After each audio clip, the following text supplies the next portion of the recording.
Hello students. तो हम लोग बात करते हैं derivative as a rate of change. ठीक है, पिछले वीडियो में हम लोगों ने इस पर कुछ क्वेश्चंस देखे थे और आज हम इस पर कुछ क्वेश्चंस और देखते हैं। ठीक है, क्वेश्चन को रीड करते हैं। Man 2 metre height walks at a uniform speed of 6 meter per minute away from a lamp post 5 metre height. देखिए ग्राउंड है, ठीक है, ग्राउंड पर एक लैम्प पोस्ट है। इस लैम्प पोस्ट की जो हाइट है वो 5 मीटर है, ये 5 मीटर है। Okay, find the rate at which the length of his shadow increases. देखिए एक आदमी है, मान लेते हैं किसी पर्टिकुलर मोमेंट पे, किसी एक पर्टिकुलर टाइम पे, टी टाइम पे वो यहाँ पर होता है।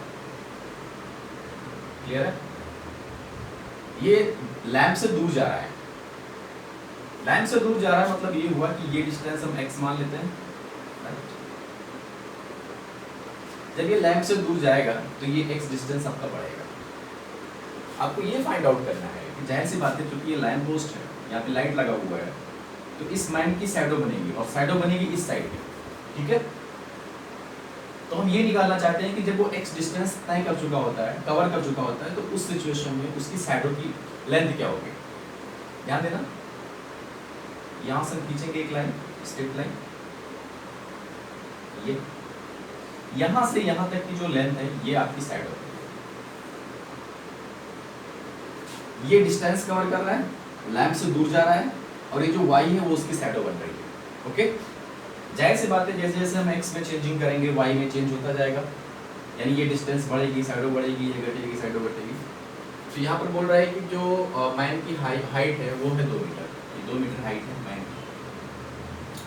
ठीक है, और जो मैन है वो 6 मीटर पर मिनट के स्पीड से लैंप से दूर जा रहा है। तो चूंकि इस डिस्टेंस को हमने x माना हुआ है, तो दैट मींस ये हुआ कि जो dx/dt है ना वो 6 मीटर पर मिनट है। यहाँ पे गिवन है dx/dt 6 metre per minute. Okay, find the rate at which the length of its shadow increases. आपको ये निकालना है कि जो उसकी शैडो है, शैडो की जो लेंथ है उसके इंक्रीज होने की रेट क्या है। That means you have to find the value of dy/dt। Okay, तो यहां पर हमको dy/dt की वैल्यू फाइंड करनी है। हमको dx/dt पता है, ध्यान दीजिए, हमको dy/dt फाइंड करना है। अगर आपको dy/dt चाहिए, dx/dt पता है, that means you have to establish a relation between y and x। आपको x और y में एक रिलेशन चाहिए। अब वो रिलेशन हमको कहां से मिलेगा हम देखते हैं। ये हमारे पास देखिएगा ट्राइंगल है, इसकी नेमिंग कर लेते हैं a b c d and e। यहाँ पर हमारा एक बड़ा सा ट्राइंगल है a b c और एक छोटा सा ट्राइंगल है d b e। आप देख रहे होंगे कि ये दोनों ट्राइंगल सिमिलर है। ओके, ये ट्राइंगल और ये triangle, in triangle a b c and triangle d b e, इन दोनों ट्राइंगल्स की बात कर रहा हूं। ये दोनों ट्राइंगल सिमिलर है, सिमिलर लिख देते हैं। ठीक है, since triangle this similar to triangle this, prove करने की नीड नहीं है, सिमिलर दिख रहा है। ये 90 है, ये 90 है, और ये एंगल दोनों में कॉमन है, दो एंगल सेम हो गए, मतलब दोनों सिमिलर हो गए।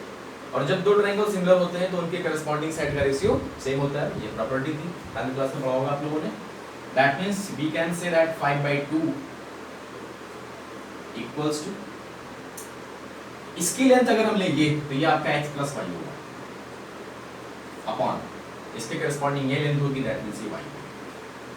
इसको थोड़ा सा हम सॉल्व करते हैं, सिंपलीफाई करते हैं, तो ये आपको हो जाएगा 5y = 2x + 2y। 2y को हमने इधर फिक्स किया तो आपका हो गया 3y = 2x। जिस रिलेशन की मैं बात कर रहा था कि हमको y और x में रिलेशन चाहिए, वो रिलेशन हमको यहाँ पर मिल चुका है। अब हमें निकालना क्या है, एक्चुअली मेरे को dy/dt चाहिए, मतलब t के रिस्पेक्ट में इसको डिफरेंशिएट करना है। दैट मींस ये आपका हो जाएगा 3 dy/dt equals to 2 dx by dt। dx by dt की वैल्यू गिवन है 6, that means 3 dy by dt equals to 2 multiplied by, यहाँ पे 6 हो गया, 3 से हमने कट किया, 3 2 जा 2 2 जा 4, that means 4 metre per minute.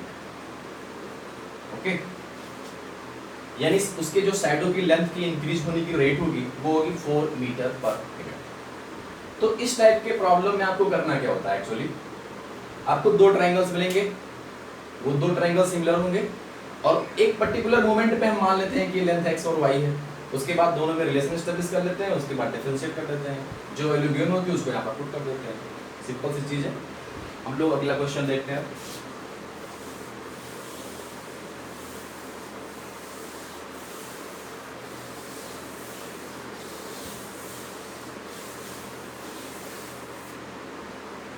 ये प्रॉब्लम लैडर वाला है, सीढ़ी वाली प्रॉब्लम है, ये बहुत ही कॉमन प्रॉब्लम है ये सॉरी रेट ऑफ चेंज का। क्वेश्चन को समझ लेते हैं पहले होता क्या है। A ladder 5 meter long is leaning against the wall.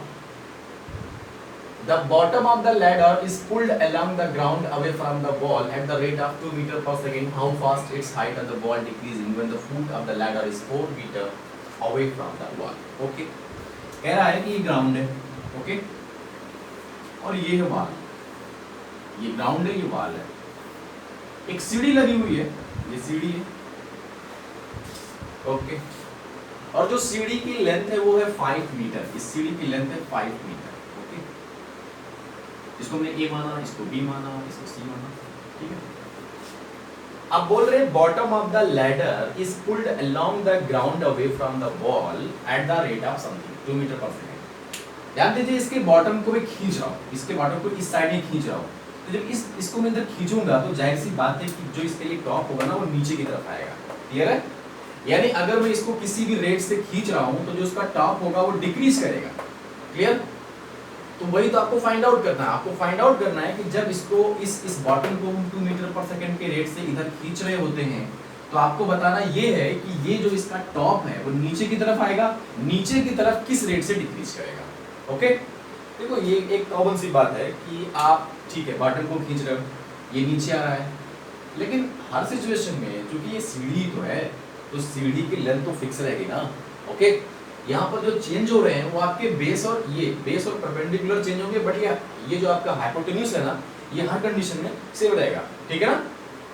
मैं मान लेता हूँ कि किसी एक पर्टिकुलर मोमेंट पे, किसी इंस्टेंटेनियस टाइम पे ये डिस्टेंस x है और ये डिस्टेंस y है। क्लियर है? आपको जब भी ये प्रॉब्लम करने होते हैं तो कोई एक इंस्टेंटेनियस मोमेंट लेना होता है, तो किसी एक इंस्टेंट t पर ये x है, ये y है। अच्छा, जो चीज गिवन है उसको हम लिख लेते हैं। सीढ़ी की लेंथ, लैडर की लेंथ गिवन है, AC की वैल्यू है 5 मीटर है, 5 मीटर, और dx by dt की वैल्यू गिवन है 2 metre per second, 2 metre per second. अब हमको निकालना है कि dy by dt की वैल्यू क्या होगी। क्लियर? चलो करते हैं, ध्यान से देखें। यहाँ पर हमको एक रिलेशन मिल रहा है, इसमें पाइथागोरस थ्योरम यूज कर लें, x square plus Y square is equal to 5 का square in triangle ABC, x square plus Y square is equal to 5 का स्क्वायर। ध्यान दीजिए, इसको हम t के एस्पेक्ट में डिफरेंशिएट कर रहे हैं, that means 2x dx by dt plus 2y dy by dt is equal to 0।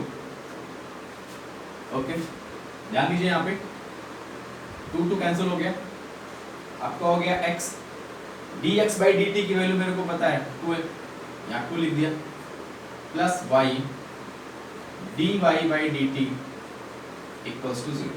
Clear है?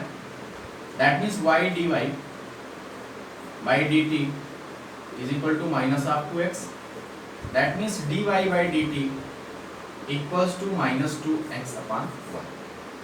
अब यहाँ पर dy by dt की वैल्यू निकल के हमारी आ रही है minus 2x upon y। ध्यान दीजिए, आगे इसमें एक लाइन और था, इसमें बोल रहा है कि when the foot of the ladder is 4 metre away from the wall, कह रहा है कि आपको dy by dt उस मोमेंट पे निकालनी है जब x की वैल्यू 4 हो। ध्यान दीजिए, क्योंकि x की वैल्यू 4 है तो x ये x square plus Y square equal to 5 square, ये कंडीशन तो हमेशा फॉलो हो रही है। तो हम ये फाइंड करना चाह रहे हैं इसमें कि जब x की वैल्यू 4 होती है, 4 मीटर होती है, उस कंडीशन में y की वैल्यू क्या है हमारी। क्लियर है? तो यहाँ पर हम इस कंडीशन को यूज कर रहे हैं, क्योंकि x square plus Y square is equal to 5 का स्क्वायर। दैट मींस x की वैल्यू हमने 4 रखी तो 4 का स्क्वायर 16 हो गया, 16 plus Y square is equal to 25 हो गया। दैट मींस y स्क्वायर हमारा 9 हो गया। That means y is equal to 3 हो गया। यानी जब हम किसी इंस्टेंट पर x की वैल्यू 4 लेते हैं तो उस कंडीशन में जो y की वैल्यू हमारी होगी वो y की वैल्यू हमारी 3 मीटर हो जाएगी। अब यहाँ पर हमें चूंकि एक पर्टिकुलर मोमेंट 4 पर निकालना था तो x की वैल्यू 4 रख देंगे और फिर y की वैल्यू 3 रख देंगे। That means dy by dt is equal to minus of 2 into 4 upon 3, that means minus of 8 by 3 metre per second. आप देख रहे होंगे कि यहाँ पर जो dy by dt की वैल्यू निगेटिव में आ रही है। देखिए, कभी भी आपका रेट ऑफ चेंज नेगेटिव में आने लगे इसका मतलब ये हो रहा है कि वो इंक्रीज नहीं बल्कि डिक्रीज कर रहा है। देखिए, जाहिर सी बात है कि जब हम लोग यहाँ बॉटम को खींचेंगे तो जिसका टॉप होगा ना वो ऊपर की तरफ नहीं जाएगा, नीचे की तरफ आएगा, नहीं लगातार डिक्रीज कर रहा है। तो नेगेटिव साइन यही बता रहा है कि जब कोई चीज़ डिक्रीज करती है तो उसके आगे माइनस लगा जाता है और इसका कोई मतलब नहीं है। तो समझ आ गया होगा लेटर वाली प्रॉब्लम को। लेटर वाली प्रॉब्लम में आपकी सीढ़ी की लेंथ हमेशा फिक्स रहेगी, ये बात तो आपको समझ आ गया होगा, इसमें कोई दिक्कत नहीं है। उसके बाद क्या करेंगे, किसी एक इंस्टेंट पे, किसी एक इंस्टेंट t पर लेंथ मान लेंगे ये x है ये y है, उसके बाद को डिफरेंशिएट कर दिया, उसके बाद dy by dt की वैल्यू फाइंड आउट कर ली हमने।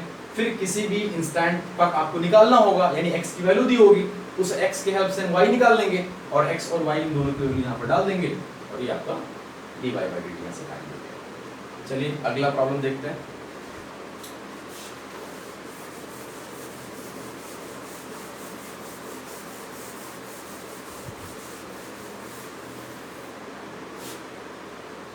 ओके, तीसरा क्वेश्चन है, two equal sides of an isosceles triangle with fixed base b।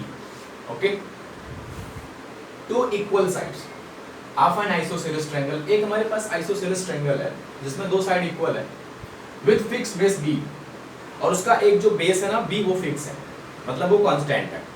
Okay, are decreasing at the rate of 3 centimetre per second, उसके जो दोनों साइड हैं वो 3 सेंटीमीटर पर सेकंड के रेट से डिक्रीज कर रहे हैं। How fast is the area decreasing when the two equal sides are equal to the base. देखिए, हमारे पास क्या है, एक आइसोसेलेस ट्रायंगल है, हमारे पास एक आइसोसेलेस ट्रायंगल है, मैंने इसकी नेमिंग कर दी ABC। यहां पर जो बेस है, बेस की जो लेंथ है वो b, ये कांस्टेंट है, और जो अदर टू साइड्स हैं वो दोनों इक्वल है, इसको x मान लिया, इसको भी x मान लिया। यहां पर बोल रहा है कि ये जो x है ना, ये अदर टू साइड्स की बात कर रहा है, वो दोनों डिक्रीज कर रहे हैं, और दोनों डिक्रीज किस रेट से कर रहे हैं, 3 सेंटीमीटर पर सेकंड के रेट से डिक्रीज कर रहे हैं। दैट मींस यहां पर dx by dt की वैल्यू गिवन है, चूंकि डिक्रीज कर रहे हैं तो इसलिए मैंने dx by dt को ले लिया -3 centimetre per second, 3 centimetre per second, minus लगा दिया हमने, माइनस इसलिए क्योंकि डिक्रीज कर रहे हैं, बस और कोई मतलब नहीं इसका। तो हमको ये फाइंड आउट करना है कि जो इसका एरिया होगा वो किस रेट से डिक्रीज कर रहा होगा। तो सबसे पहला काम हम एक काम करते हैं कि इसके एरिया का फार्मूला एस्टेब्लिश करते हैं x के फॉर्म में। वो पता है कि किसी भी ट्रायंगल का area 1/2 into this into height, हमने यहाँ से एक परपेंडिकुलर ड्रॉ कर दिया, ये इसको मैं d मान लिया, ठीक है। Now area of triangle ABC equals to 1/2 into base यानी BC into हाइट यानी AD। देखिए, बेस तो मेरे को पता है B है, ये D है, बेस तो मेरे को पता है B, ओके। तो आपका हो गया 1/2 into B, और AD की लेंथ हमको चाहिए। ध्यान दीजिए, ये आइसोसेलेस ट्रायंगल है, जाहिर सी बात है यहाँ से अगर आप परपेंडिकुलर ड्रॉ करेंगे तो वो सामने वाले साइड को बाइसेक्ट करेगा। दैट मींस ये जो लेंथ हमारा है एक्चुअल में ये हो जाएगा b बाई 2 और इस ट्रायंगल में हमने यूज कर लिया पाइथागोरस थ्योरम, तो जो इसकी लेंथ निकल के आएगी वो हो जाएगी आपकी x स्क्वायर माइनस b/2 का whole square, that means b square by 4। Clear है? तो आपका हो गया AD की value under root x square minus b square upon 4। ये AD की वैल्यू हमारी आ गई। और इसको सॉल्व करते हैं। 1/2 इंटू b, हमने एलसीएम ले लिया तो बन जाएगा 4x square minus b square upon 4, और 4 जो नीचे है उसको हमने रूट के बाहर ले लिया, तो ये आपका सिंपली बन गया 4x square minus b square upon 2। That means ये आपका हुआ 1/4 into b into under root 4x square minus b square. कितनी बात समझ आई? ये एक्चुअल में क्या निकल के आया, ये एरिया निकल के आया, ठीक है। और a की वैल्यू हमने किसके फॉर्म में निकाली, x के फॉर्म में निकाली। यहाँ पर b तो कांस्टेंट है। हमको एक्चुअल में निकालना क्या था, हमको निकालना था कि जो उसका एरिया है ना वो किस रेट से डिक्रीज कर रहा है। दैट मींस मेरे को निकालना है एक्चुअल में dA/dt। चलो यहाँ पे हम dA/dt निकालते हैं, तो dA/dt निकालते हैं इक्वल 1/4 कांस्टेंट है, dB कांस्टेंट है, देखिए इस पर रूट लगा हुआ है, मतलब इसका पावर हाफ है। जब इसका हम डेरिवेटिव लेंगे तो आपको हो जाएगा 1/2 अंडर रूट या 4x square minus b square का पावर 1/2 माइनस 1 भाई n माइनस 1 होता है ना, तो आपको हो जाएगा माइनस हाफ इंटू, अब इस अंदर वाले का भी होगा तो 4 इंटू एक्स स्क्वायर, 4 बाहर होगा 2x का होगा, सॉरी x स्क्वायर का होगा 2x, दैट मींस जाएगा 8x, और माइनस b स्क्वायर का 0 हो गया, काम खत्म। तो ये आपका dA/dt हुआ 1/8 ले लिया इंटू b इंटू, और यहाँ पर इसको मैं नीचे ले आ रहा हूँ, तो ये आपका हो जाएगा 1/अंडर root 4x square minus b square और इंटू 8x, ठीक है। यहाँ 8 से 8 कैंसिल हो गया आपका, कोई दिक्कत नहीं है। अब देखिएगा, हाँ सॉरी एक चीज और हुआ, हम चूंकि t के रेस्पेक्ट में डिफरेंशिएट कर रहे थे ना, तो यहां तक तो हो गया। अब एक्चुअल में भाई x का भी तो होगा भाई, इसका कर रहा था मैं 4x स्क्वायर का, तो 4x स्क्वायर का 8x हो गया। अब जब x का हम करेंगे तो वो मैं भूल गया यहाँ पे, वो आपका हो जाएगा dx/dt। क्लियर है? ओके, तो यहाँ पे साथ में हो जाएगा इंटू dx/dt। चलो यहाँ साइड में हम लोग लिख लेते हैं, ऐसे जगह क्या देते हैं, देखिए dA/dt इक्वल हुआ 8 से 8 तो कैंसिल ही हो गया था, ये आपका हुआ bx upon under root 4x square minus b square into dx/dt। अब आगे हम लोग क्वेश्चन में रीड कर लेते हैं, कुछ और कहा गया था यहाँ पे, बोला था how fast is the area decreasing when the two equal sides are equal to b base, यानी b कह रहा है कि अगर ये दोनों x की वैल्यू b के इक्वल हो जाए तो उस कंडीशन में, उस पर्टिकुलर मोमेंट पे dA/dt की वैल्यू क्या होगी। यानी हमको करना क्या है कि जहां जहां पे x है ना वहां पे हमको पुट करना है b, तो ये आपका हो जाएगा dA/dt equals to b multiplied by, और x की वैल्यू b है तो यहाँ b हो गया अपॉन अंडर रूट, ये आपको हो जाएगा 4b square minus b square multiplied by, और dx/dt की वैल्यू है -3, तो यहाँ हमने -3 लिख लिया। दैट मींस dA/dt की जो वैल्यू है ये हमारी कंप्लीट हो गई। ऊपर हो गया b स्क्वायर अपॉन, और नीचे देखिए यहाँ क्या बनेगा अंडर रूट 3b स्क्वायर, यानी रूट 3b हो जाएगा, और फिर इंटू माइनस आगे ले लेते हैं, यहाँ 3 हो गया, एक b से b निकल गया, ये रूट 3 कटेगा तो ये रूट आ जाएगा, दैट मींस आपका हो गया माइनस ऑफ रूट 3b यानी D A by D T की वैल्यू हुई -√3b, और इसका अगर हम यूनिट लिखें तो एरिया का यूनिट होता है सेंटीमीटर स्क्वायर और टाइम का सेकंड हो गया, दैट मींस सेंटीमीटर स्क्वायर पर सेकंड, सेंटीमीटर स्क्वायर पर सेकंड। ये हमारा यहाँ पर आंसर हो गया। क्लियर है?